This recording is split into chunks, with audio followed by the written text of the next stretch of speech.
নমস্কার বন্ধুরা, আশা করি আপনারা সকলে অনেক ভালো আছেন। তো আজকে আমি আপনাদেরকে গাজরের হালুয়া করে দেখাবো, একদম খুব সহজ পদ্ধতিতে, ঘরে থাকা খুব সামান্য কিছু উপকরণ দিয়ে।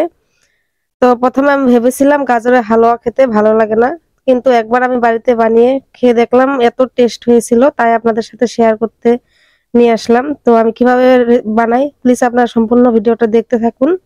তো এখানে আমি হাফ কেজি গাজর নিয়েছি, গাজরটাকে ভালো করে ধুয়ে চালটাকে চুলে এভাবে গ্রেট করে নিয়েছি। বড় গ্রেটারে যে পাশটা বড় থাকে সেই পাশটা দিয়ে ভালো করে গ্রেট করে নিয়েছি। তো দেখুন, এবার আমি দিয়ে দিলাম ঘি।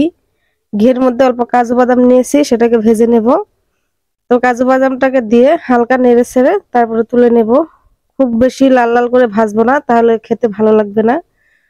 তো আমি এইভাবে দেখুন হালকা নেড়ে ছেড়ে এবার তুলে নিলাম। আর এই ঘিয়ের মধ্যে আবার আমি গ্রেট করে গাজরগুলো দিয়ে দিলাম। এবার আমি গাজরটাকে ভালো করে ভেজে নেব। তো এবার আমি নেড়ে ছেড়ে ভালো করে ভেজে নেব গাজরটাকে। তো এখানে আমি অল্প সামান্য নুন দিয়ে দিচ্ছি, তার কারণ মিষ্টি যখন দেব তো নুনটা দিলে মিষ্টিটা ঠিকঠাক বোঝা যাবে, তার জন্য নুন দিয়ে দিলাম। খুব সামান্য পরিমাণ, বেশি দিলে ভালো লাগবে না। তো এই দেখুন ভালো করে ভেজে নিয়েছি, আর কতগুলো ছিল আর কতটুকু হয়ে গেছে। তো দেখুন, এবার আমি এখানে দেখুন নিয়েছিলাম 1.5 লিটার গরুর দুধ। তো জাল করে আমি 1 লিটার করে নিয়েছি, আর উপরে কত মোটা করে সর পড়েছে। দেখুন দুধটা কত গাঢ় হয়ে গেছে। এই দেখুন সরগুলো লেগেছিল, তো আমি এইভাবে করে দিয়ে দিচ্ছি।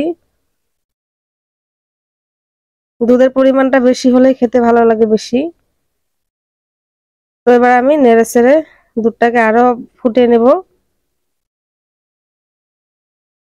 তো দেখুন বলক আসা শুরু করে দিয়েছে।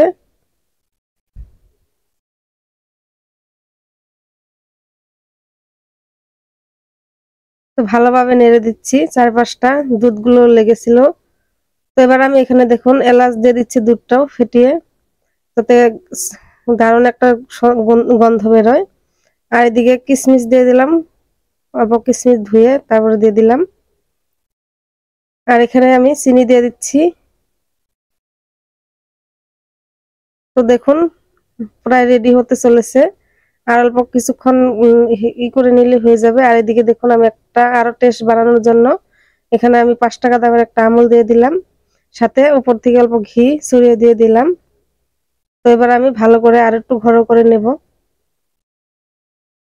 তো দেখুন হালুয়াটা রেডি হয়ে গেছে, এবার আমি তুলে নিচ্ছি। তো এবার এই যে কাজু বাদাম গুলো উপর দিয়ে দিয়ে দিচ্ছি, সুন্দর করে সাজিয়ে, দেখতেও ভালো লাগবে তার জন্য। তো দেখুন বন্ধুরা কি সুন্দর হয়েছে দেখতেও। তো আপনারা এভাবে একবার বাড়িতে বানিয়ে দেখবেন, খেতে কিন্তু দারুণ লাগে। তো এবার আমি অল্প টেস্ট করে দেখছি, খেতে কিন্তু একদম অসাধারণ হয়েছে। তো মেয়েকে অল্প খাইয়ে দিচ্ছি, এই দেখুন।